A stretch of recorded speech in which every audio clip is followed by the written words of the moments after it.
মঙ্গলবার আদালত থেকে ধৃত সন্দীপ ঘোষকে প্রিজন ভ্যানে প্রেসিডেন্সি জেলে নিয়ে যাওয়ার সময় জনসাধারণ প্রিজন ভ্যানে জুতো ছুঁড়ে মারে।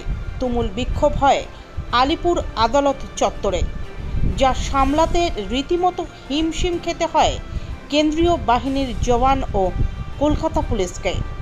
আইনজীবীরা আদালত চত্বরে উপস্থিত হয়ে স্লোগান তোলে সন্দীপ ঘোষের ফাঁসি চাই। আমজনতা স্লোগান তোলে উই ওয়ান্ট জাস্টিস, বিচার চাই স্লোগানে মুখর হয় আলিপুর আদালত চত্বর।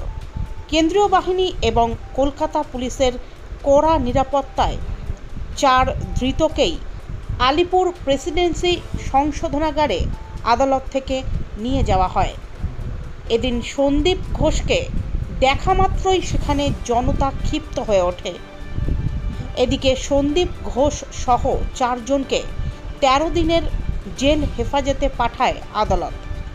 আরজিকর কাণ্ডে দুর্নীতির অপরাধে ধৃত প্রাক্তন প্রিন্সিপাল সন্দীপ ঘোষ সহ 4 জনকে নিজেদের হেফাজতে চাইল না সিবিআই। তাদেরকে আগামী 23শে সেপ্টেম্বর পর্যন্ত জেল হেফাজতে রাখার নির্দেশ দিল আলিপুর আদালত।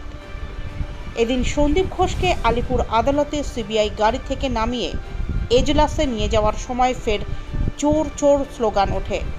সন্দীপ ঘোষকে ঘিরে ছিল কড়া পুলিশি প্রহরা।